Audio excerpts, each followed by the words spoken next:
Hello friends. Guduru Seethamahalakshmi గారంటే మీకు తెలియని వారు ఉండరనుకుంటాను. ఎందుకంటే గూగుల్‌లో చూసినా, వికీపీడియాలో చూసినా ఆమె పేరు ఖచ్చితంగా కనిపిస్తుంది. ఆమె చేసిన కార్యక్రమాలు కనిపిస్తాయి. ఒక్క నిమిషం కూడా ఖాళీగా కూర్చోకుండా ఆమె చేసే నిస్వార్థమైన సమాజ సేవని ఎవ్వరైనా సరే ఇంప్రెస్ అవ్వాల్సిందే, ఇన్స్పిరేషన్‌గా తీసుకోవాల్సిందే.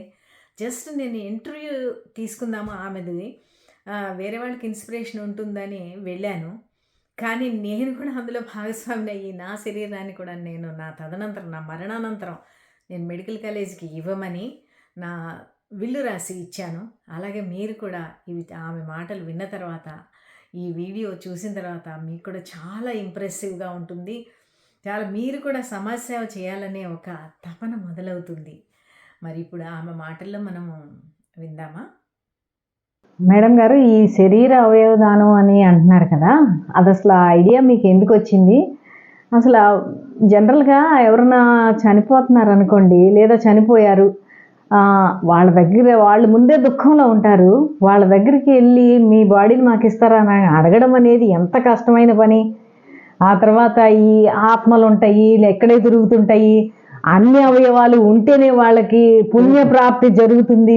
ఇవన్నీ అంటారు కదా! అసలు మీకు ఈ ఐడియా ఎలా వచ్చింది? ఇలాగే మరణించినా జీవించండి అని అద్భుతమైన ఐడియా ఎలా వచ్చి, మీకు ఏ సంఘటన మిమ్మల్ని ఇలా చేసింది మేడం? మంచి ప్రశ్న అండి. అరుణ గారు, జనరల్‌గా నేను హేతువాదిని. హేతువాదిని కాబట్టి శాస్త్రబద్ధంగానే అన్నీ ఆలోచిస్తానండి. శాస్త్రీయంగా అసంగతమైనవి, అశాస్త్రీయమైనవి, అబద్ధాలు, అశాస్త్రీయ విషయాలు ఎప్పుడూ నమ్మలేదు నేను. స్వర్గ నరకాలు ఉంటాయని కానీ, మళ్ళీ పునర్జన్మ ఉంటుందని కానీ, మళ్ళీ పుడతామని కానీ, అట్లాగే కర్మ సిద్ధాంతాలు ఇవేవి కూడా నేను నమ్మలేదు. ఎందుకంటే ఇవన్నీ కూడా పరాన్న బుక్కులు పుట్టించినవే, బ్రాహ్మణీయ కల్చర్లోంచి, మనువాదంలోంచి వచ్చిన బానిస భావజాలానికి సంబంధించిన భావజాలమని నేను వాటిని కొట్టిపడేశాను. నాకు నమ్మకాలు లేవు. అయితే ఇవన్నీ ఒక పక్క నుంచండి, నేను హ్యూమన్ బీయింగ్ని, మనిషిని, సాటి మనిషిని ప్రేమించడమే నా సహజ లక్షణం. మనం ఏం చేయగలమో పక్క వాళ్ళకి అది చేసేయగలగడం, సహాయపడాలి. ఆపన్నులకి, నిర్భాగ్యులకి, కష్టంలో ఉన్న వాడికి చేయూతనివ్వటమే మానవ ధర్మం అనేది నేను భావిస్తాను. చిన్నతనం నుంచి అట్లాగే చేసుకుంటూ వచ్చాను. నా పరిధిలో మంచిగానే మానసికంగా ఒక తృప్తిగా బతుకుతున్నాను. దీన్ని ఏమంటారంటే, మన కోసం మనం చేస్తున్న, మన సంతోషం కోసం మనం చేస్తున్న ఒక గొప్ప మానవీయ కార్యక్రమం అనుకున్నాను. ఒక మనిషిగా నేను బతికాను కాబట్టి, ఉన్నాను కాబట్టి, ఒక మనిషిగా, సాటి మనిషిగా నేను ఏం చేయగలను అనే దాంట్లో ఆలోచించాను. కనిపించని ఏ భగవంతుడో వచ్చి ఈ పేద సాధనలు ఆదుకుంటారు, వాళ్ళ కష్టాలు తీరుస్తాడు, వాడు కన్నీళ్ళు తీరుస్తాడనే భ్రమలు నాకు లేవు. ఎప్పటికైనా అందరూ సుఖంగా, శాంతిగా, మనశ్శాంతిగా బతికే సమాజం రావాలని కోరుకుంటున్నాను. నేను హెచ్చు తగ్గులు లేని సమాజం రావాలని కోరుకుంటున్నాను. దానికోసం నా ప్రయత్నాలన్నీ చేస్తున్నాను. అయితే చూస్తున్నప్పుడు బాధల్లోనే, కష్టాల్లోనే ఉన్న జనమే ఎక్కువ ఉన్నారండి. కొద్దిమంది మాత్రమే సంతోషాలతో బతుకుతున్నారు. అది మనం కమ్యూనిస్ట్ పరిభాషలో చెప్పాలంటే సంపన్న వర్గం లేదా దోపిడీ వర్గం అయింది. అసంఖ్యాక పీడిత ప్రజలందరూ కూడా సప్రెస్ చేయబడ్డ క్లాసులన్నీ కూడా నిరంతరం శ్రమ దోపిడికి గురవుతూ, కష్టపడుతూ, దీనంగా, సమస్యల మధ్య నలిగిపోతూ పరాధీనంగానే బతుకుతున్నారండి. ఆర్థిక స్వతంత్రం లేదు, రాజకీయ స్వతంత్రం లేదు, సాంస్కృతిక రంగాలు ఏ రంగంలో కూడా స్వతంత్రత లేని బతుకులే 80% మంది ఉన్న ప్రజలవి. అందులో బానిసకొక బానిసలాగా ఆడవాళ్ళ బతుకులు ఉన్నాయండి. నిజమే. సో ఆడవాళ్ళకి ఇంకా పురుషాధిక్యత అదనపు భారాన్ని మోపేరు మన మీద అన్నమాట. ఇవన్నీ భరిస్తూ పెరుగుతూ ఉన్న సమాజంలో స్వేచ్ఛ కోసం పెనుగులాట, సమానత్వం కోసం పెనుగులాట, అసమానతలు లేని, దోపిడీ లేని, లింగ వివక్షత లేని, అసమానతలు లేని, లైంగిక వేధింపులు లేని, అత్యాచారాలు లేని ఒక మానవీయ సమాజానికి కలగంటూ పెరిగాను నేను. ఆ కళ కోసమే బతుకుతున్నాను. ఆ కళను సాకారం చేయాలనే నా వంతు ప్రయత్నాలుగా చేసుకుంటూ వచ్చాను. నేను పెరుగుతున్న క్రమంలో, నేను ఉద్యమాలు చేస్తున్న క్రమంలో అనేక సామాజిక ఉద్యమాల్లో నేను పాల్గొన్నాను. కారం చేడు ఉద్యమం దగ్గర నుంచి దళిత ఉద్యమాలు, కుల నిర్మూలన పోరాటాలు, అక్షరాస్యత ఉద్యమం, సారా వ్యతిరేక ఉద్యమం, బాలికల మీద ఎస్పెషల్లీ రమ్య లాంటి, సునీత లాంటి అవివాహిత తల్లులు వాళ్ళు పడ్డ బాధలు, వాళ్ళ కష్టాల నుంచి, మైనర్ బాలికల మీద జరిగే రేపుల నుంచి, అబ్యూజ్డ్ కేసుల మీద పోరాడిన వ్యక్తిని నేను. వాళ్ళ హక్కుల కోసం పోరాడిన వ్యక్తిని. ఆయా కాలాల్లో ఆ సమస్యలు నేను పట్టించుకుని పోరాడాను. అక్షరాస్యత ఉద్యమం తర్వాత నాకు ఎదురైన అనుభవంలో మైనర్ బాలికల ఇష్యూ నేను తీసుకున్నాను.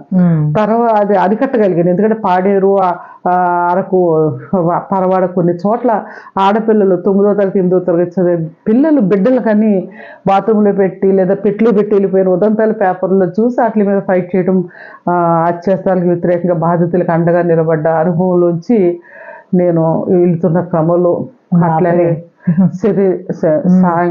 నేను సాంఘికంగా నేను వివిధ ఉద్యమాల్లో పాల్గొంటున్న క్రమంలో నా హెల్త్ కొంచెం డిస్టర్బ్ అయిపోయింది. నిరంతరము కష్టం, ఓ పక్క ఉద్యోగం చేసుకోవాలి, ఒక సమస్య, ఓ పక్క ఆ సమస్యల మీద పోరాడాలి. నాకంటూ వ్యక్తిగత జీవితమే లేని పరిస్థితులు. అలాంటి కష్టంలో ఉండగా నాకు హెల్త్ సడన్గా డౌన్ అయిపోయిందండి. 2002 ఆ ప్రాంతంలో సడన్గా నాకు ఒక విపరీతమైన నొప్పితో పెయిన్తో నేను వెలువెల్లాడిపోతూ ఉంటే హాస్పిటల్లో అడ్మిట్ చేశారు. అడ్మిట్ చేస్తే నాకు ఒక mall rotated kidney, descending kidney, calculus with right కిడ్నీలో ఒక క్యాలిక్యులస్ కూడా ఉంది. తర్వాత అది మూవబుల్ కిడ్నీ, ఇట్లా అది అన్ప్రొటెక్టివ్ కిడ్నీ. అయ్యో, ఇట్లా అంటే తల్లి గర్భంలో ఉండగానే అది సరిగా ఫామ్ అవ్వలేదటండి. ఒక కిడ్నీ నాకు ఫామ్ అవ్వలేదు, అది ఫంక్షనింగ్ లో కూడా లేదు.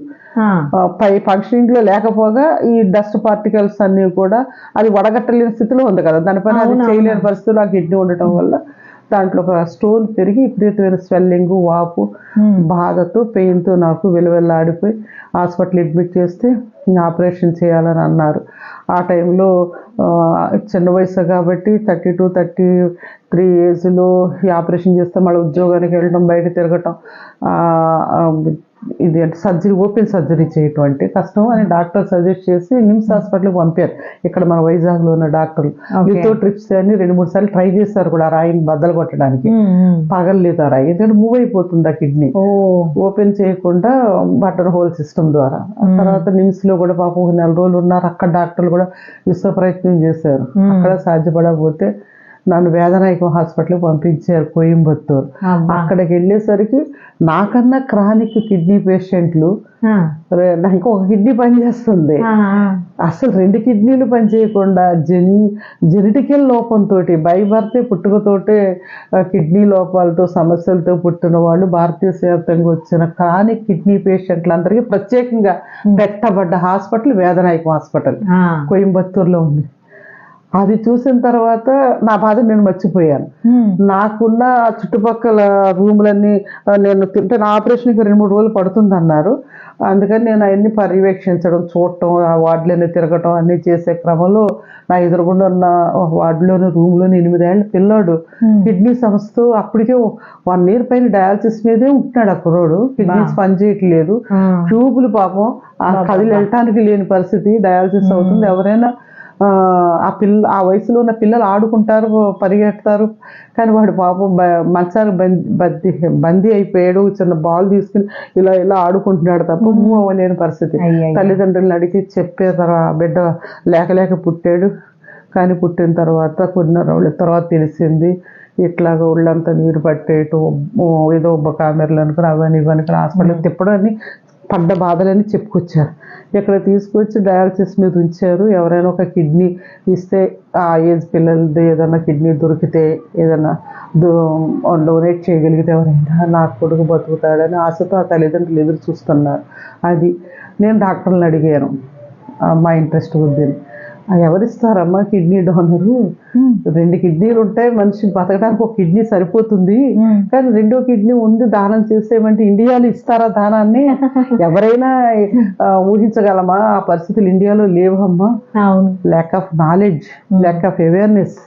ఇండియాలో ఆర్గాన్ డొనేషన్ మీద ఎక్కడ అవేర్నెస్ లేదమ్మా, మనం జీరోలో ఉన్నాము అని చెప్పేసి డాక్టర్లు కొంత ఎక్స్ప్లెయిన్ చేశారు. అంత దైవాదేను అన్న డాక్టర్లు కూడా అంతే కదా, అలా వదిలేస్తారు, చేయగలిగిన వైద్య సహాయం అందిస్తారు. ఇంకా చూస్తుండగానే ఆ మనుషులు అలా రాలిపోవాల్సిందే. మన ఉద్యాన ప్రాంతం అంటే ఇప్పుడు కిడ్నీ పేషెంట్లతో నిండిపోయారు కదా, చిన్నపిల్లల దగ్గర నుంచే కదా. నేను ఒక ఆర్టికల్ కూడా వచ్చింది.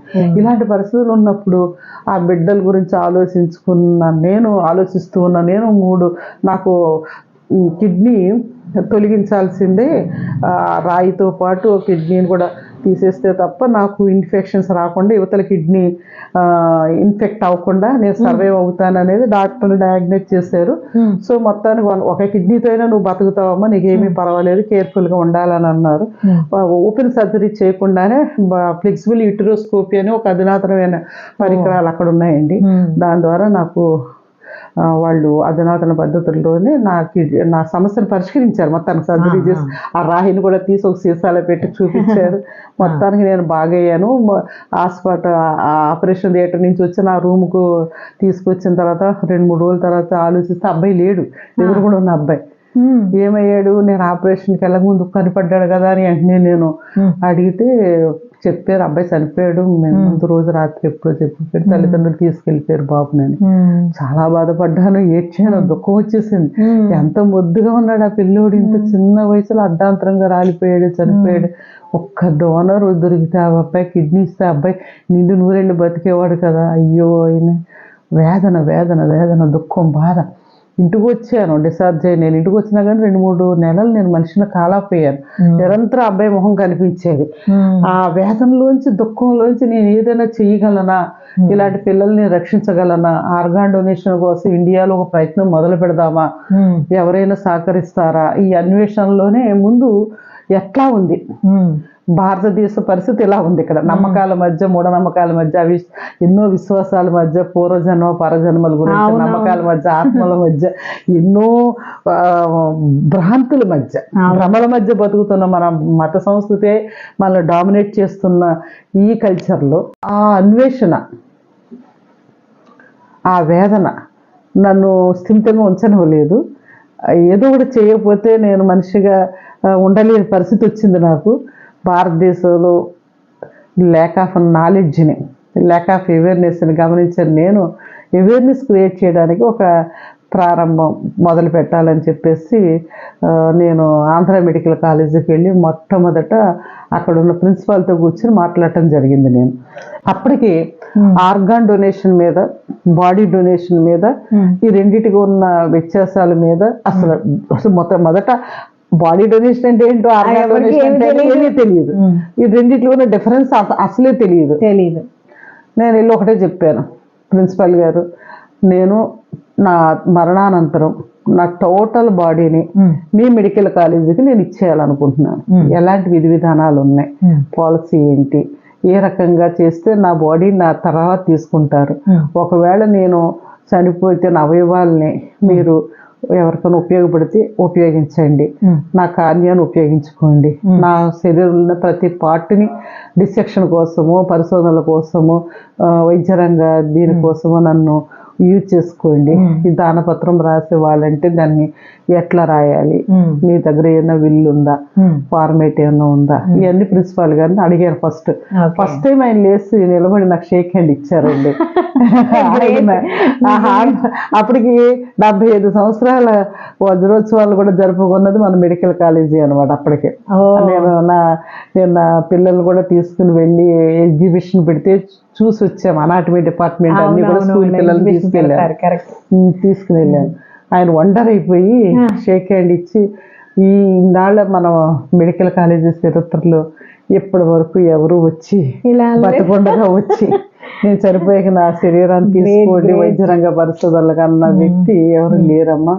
అన్క్లైమ్డ్ బాడీస్ అని మన కేజీహెచ్ మార్చరీలో ఉన్న బాడీస్ని మేము ఆ ఫార్మాలిటీస్ అన్ని కంప్లీట్ చేసి తీసుకుంటున్నాం. అప్పటికే అవి అన్ప్రొటెక్టివ్గా ఉంటాయి కాబట్టి బొత్తిగా డిసెక్షన్కి పనికిరాని బాడీలు, డీకంపోజ్ అయిపోతున్న బాడీలు, ఎమామింగ్ చేయకపోతే ఏ బాడీ అయినా సరే పాడైపోతుంది. అలాంటి దుర్గంధ భూయిష్టంగా ఉన్న బాడీస్నే పిల్లలకి మేము డిసెక్షన్కి ఉపయోగించాల్సి వస్తుంది. ఇలా ఎవరు కూడా ఇండియాలో ఇప్పటివరకు రాలేదు వైద్యరంగ చరిత్రలో. నా చనిపోయిన తర్వాత నా బాడీని తీసుకోమని. మన మెడికల్ కాలేజ్ చరిత్రలో అయితే మీరేనమ్మా నిజంగా సీరియస్గానే మీరు మాట్లాడుతున్నారా అని అడిగారు. సీరియస్గానేనండి, నేను టీచర్, నేను అవేర్నెస్ తోటే మాట్లాడుతున్నానండి నేను అంటే చాలా సంతోషపడ్డారు. ఆ వీళ్ళు పేపర్ ఎక్కడో ఫార్మేట్ ఏదో ఉంటే తీసి పట్టుకొచ్చి ఇచ్చారు. అది ఎంతకాలం వాళ్ళకి ఉపయోగపడుతుందండి? ఒక బాడీ కొన్నాళ్ళ పాటు ప్రిజర్వ్ చేస్తారండి. ముందే ఎమామింగ్ చేసి డీప్ ప్రెజర్లో పెట్టేసి లేదా తొట్టులో 3-4 years వాళ్ళు 5 years 6 years కూడా వచ్చిన బాడీస్ ఉన్నాయి. గ్రేట్ అవసరం అయినప్పుడు బాడీని యూజ్ చేసి ఉపయోగించుకుంటారు. సరే నేను అది రాయటము, ఇల్లు రాయటం, రిజిస్టర్ చేయటము. నాకు మా నాన్నగారు ఇక్కడే ఉండేవారు కాబట్టి నాన్నగారితో చెప్పడం, ఎంత పుణ్యకార్యం, ఇంత మంచి పని నువ్వు చేసినప్పుడు నాకు కూడా పాప పుణ్యాలు స్వర్గ నరకాల మీద ఈ నమ్మకం లేదు. మనిషికి ఉపయోగపడే మానవ దేహాన్ని ఎందుకు పిడికిడి బూడిదగా మార్చేయటం ఎందుకు, మట్టి పాలు చేసేయటం ఎందుకు, సమాజ హితం కోసం నువ్వు చేసే పని, వైద్య రంగ పరిశోధనలకు ఉపయోగపడే ఈ పని నాకు కూడా నచ్చిందమ్మా, నేను కూడా చేస్తానన్నా. అట్లా నేను ఆయనది సబ్ రిజిస్టార్ ఆఫీస్కి వెళ్ళాల్సి వచ్చేది. అప్పుడు సబ్ రిజిస్టార్ ఆఫీస్లో ఆస్తి పొలము రిజిస్ట్రేషన్ ఎలా ఉంటుందో అలాగే చేయించాలి అంతా కూడా. అంత కష్టమైన పని అది. అప్పుడు లీగల్ హెయిర్తో సహా వెళ్ళి సంతకాలు పెడతాను. ఆ రిజిస్ట్రేషన్ నాన్నగారు చేయిస్తారు. నాన్నగారు స్నేహితులు అనమాట, లక్ష్మీకాంతమ్మ గారు, సురాబాబాయ్ గారు, ఇంకా ఈ విశాఖపట్నంలో ఉన్న చాలా గొప్ప వాళ్ళు, లబ్ధ ప్రతిష్ఠలు పేరున్న వాళ్ళు, వాళ్ళందరికీ వెళ్ళి ఈ విషయాన్ని కన్విన్స్ చేయటం మొదలు పెట్టాను నేను. ఇచ్చాపురం రామచంద్రం గారు కానీ, డాక్టర్ అవసరం రామకృష్ణారావు గారు కానీ, సెలసాని ప్రసాద్ గారు, కృష్ణాబాయి గారు, మరి ప్రొఫెసర్ తుమ్మల వేణుగోపాలరావు గారు, ఇంకా విశాఖపట్నంలో ఎంతో మంది అండి గొప్ప గొప్ప మరి రచయితలకి, సామాజికవేత్తలకి, సామాజిక ఉద్యమకారులకి నెలవైన విశాఖపట్నంలో ముందు పరిణితి చెందిన మనుషులకి కన్విన్స్ చేయడానికి ప్రయత్నం చేశాం. మెచ్యూరిటీ ఉన్న పీపుల్ అర్థం చేసుకుంటారు. ఆ మెచ్యూరిటీ లేని వాళ్ళ దగ్గరికి వెళ్తే మళ్ళీ కొడతారు ఖచ్చితంగా. అట్లాంటి అనుభవాలు ఉన్నాయి. ఎందుకంటే మరణం అనేది అశుభం వాళ్ళ దృష్టిలో. అశుభం గురించి మాట్లాడకూడదు, సాగు గురించి ఏంటి. ఎప్పుడు పెళ్లికి వచ్చిన సాగు కబురేనా? పెళ్లిలో కూడా, పెళ్లిలో అయితే ఎవరైనా పెళ్లి ఆగిపోద్ది కదా, ఎవరైనా ఇంట్లో చనిపోతే ఆ పెళ్లి చాలనివ్వరు కదా. ఎన్నో మిత్స్ ఉన్నాయి కదండి, నెగటివ్ థింకింగ్ ఉన్నాయి కదా. కాబట్టి మేధావర్గంతో, నాన్నగారి స్నేహితులతోటి, మా కాంటెంపరీస్ తోటి, అందరితోటి మాట్లాడుతూ ఉంటే నా రిజిస్ట్రేషన్ అయిపోయిన తర్వాత నా రిజిస్ట్రేషన్ పత్రాలు పట్టుకుని ఇలా రిజిస్ట్రేషన్ చేయాలి, టోటల్ బాడీ డొనేషన్ అని, ఇదంతా మీకు ఇష్టమైతే చెప్పండి, మన తదనంతరం కదా మనం పాడి కట్టుకొని శ్మశానానికి వెళ్ళిపోయే బాడీని మనం పల్లకీలో ఊరేగిస్తూ మెడికల్ కాలేజీకి తీసుకెళ్దాము. ఒక వైద్య రంగ పరిశోధనలకు ఉపయోగపడే ఒక గొప్ప పరిశోధనాగారం మన మానవ దేహం అవుతుంది, ఒక విజ్ఞాన గ్రంథం అవుతుంది. అలాగే ఒక సైలెంట్ టీచర్ గా కాబోయే వైద్యులకి మనం టీచ్ చేయగలుగుతాము. ఎంతో ఎక్స్ప్లెయిన్ చేసి నాకున్న నాలెడ్జ్ తోటి నేను కూడా ఒకటి చదివానండి. అంటే మొట్టమొదట డాక్టర్లకి ఇలా బాడీని తీసుకొని ఇచ్చేవాళ్ళు కాదంట. వాళ్ళు అలాగా ఏ మాత్రం ఛాన్స్ ఇవ్వకపోతే ఇలాగే అన్ని సాంప్రదాయ పద్ధతులతో ఉంటే వాళ్ళు ఎవరికి చెప్పకుండా సీక్రెట్గాను శ్మశానానికి వెళ్ళి తవ్వి వాటి మీద పరిశోధన చేశారంట డాక్టర్లు. ఆ విధంగా మన ఎనాటమీని మీరు 2010లో మొదటి మహాసభలకు వచ్చారు కదా. వచ్చానండి. ఆ ఉడాచలం థియేటర్లో పెట్టిన అప్పుడు మరణించిన జీవించండి అని మేము అప్పుడు ఇచ్చిన పిలుపుకి కాప్షన్ లో బుక్ తీసుకొచ్చాం నల్ల అట్టతోటి. అందులో ఇదంతా రాశానండి, అనాటమీ చరిత్ర అంతా రాసుకొచ్చాను. అలా శ్మశానాల నుంచి దెబ్బలు తిన్నారు సైంటిస్టులు. ఎన్ని రకాల ప్రపంచ వ్యాప్తంగా శరీర దానం కోసం ఎవరు ముందుకు రాలేని పరిస్థితుల్లో శ్మశానాల్లో తవ్వి తెచ్చిన కుళ్ళిపోయిన దుర్గంధ భూయిష్టమైన శిథిలమైపోతున్న శరీరాలని దొంగతనంగా అర్ధరాత్రి పూట తీసుకొస్తే అది దొరికిపోతే వాళ్ళు పడ్డ బాధలు, అవమానాలు, దెబ్బలు అవన్నిటి గురించి తెలిసి చదివి అరే హృదయ విదారకంగా అన్ని అనుభవాలు నేను అందులో రాశానండి. ఆ బుక్లు అన్నింటిలో కూడా వైద్యరంగ చరిత్రలు అదే మొదటి బుక్ అండి, శరీర దానం మీద నేను తీసుకొచ్చిన ఆ మరణించిన జీవించండి అనే బుక్. ఆ తర్వాత ఇప్పుడు మనం ప్రతి ఏడాది బోళ్ళు పుస్తకాలు వేస్తూనే ఉన్నాం, సావనీళ్ళు తీసుకొస్తూనే ఉన్నాం, ఎప్పటికప్పుడు మనం ఎడ్యుకేట్ చేస్తూనే ఉన్నాం కదండి 20 కూడా. సో అది అలా జరిగింది. నాతో పాటు ఇంకో 35 మందిని మనం సిద్ధం చేయగానే ఆ 35 మంది రిజిస్ట్రేషన్లు అయిపోగానే ఆ 35 మందిని కలిపి ఆ బాడీస్ యొక్క రిజిస్టర్డ్ ఫారాలు ఏవైతే ఉన్నాయో, సబ్ రిజిస్టార్ ఆఫీస్లో మనం రిజిస్ట్రేషన్ చేసిన అప్లికేషన్లు ఏవైతే ఉన్నాయో అవన్నీ తీసుకుని వెళ్ళి ఒక రోజున ప్రిన్సిపాల్ గారికి చెప్పాను అనమాట, ఆంధ్ర మెడికల్ కాలేజ్ ప్రిన్సిపాల్ గారికి. అయ్యా నేనే కాదు టోటల్ బాడీని ఇవ్వటానికి ఇంకో 35 మంది సిద్ధంగా ఉన్నారు, అందరి రిజిస్ట్రేషన్స్ అయిపోయాయంటే ఆయన ఇంకా ఆశ్చర్యచకితులు అయిపోయారు. సో ఆనందంలో ఆయన ఎంత ఆశ్చర్యపోయారంటే, నిజమమ్మ ఇంత గొప్ప కార్యం చేశారా, మీరే కాదు మీతో పాటు మరో 35 మందిని రెడీ చేస్తారా? అవన్నీ చూసి ఆయన లిస్టు చూసి ఆ పేపర్లు చూసి ఆశ్చర్యపోయి సరేనమ్మా వీరందరినీ తీసుకురండి ఒక్కసారి ఆంధ్ర మెడికల్ కాలేజీకి, నేను ఒక సెమినార్లో మన ఆడిటోరియంలో మీటింగ్ పెడతాను, ఇది ప్రెస్కి కూడా తెలియాల్సిన అవసరం ఉంది అని చెప్పేసి ఆయన వెంటనే ఒక ప్రెస్కి ఇన్విటేషన్ పంపించినట్టున్నారు. విన్నారు కదండి, ఇంకా కంప్లీట్ అవ్వలేదు. నేను ఇది చాలా వీడియో పెద్దదవుతుందని దీన్ని 2 వీడియోల కింద స్ప్లిట్ చేశాను. నెక్స్ట్ వీడియో కోసం మళ్ళీ ఎదురు చూస్తారు కదా, తప్పకుండా మిస్ అవ్వకుండా చూడండి, చాలా ఇంప్రెసివ్గా ఉంటుంది. మరి వీడియో నచ్చితే లైక్ చేయండి, కామెంట్ చేయండి, మీ ఫ్రెండ్స్కి కూడా షేర్ చేయండి.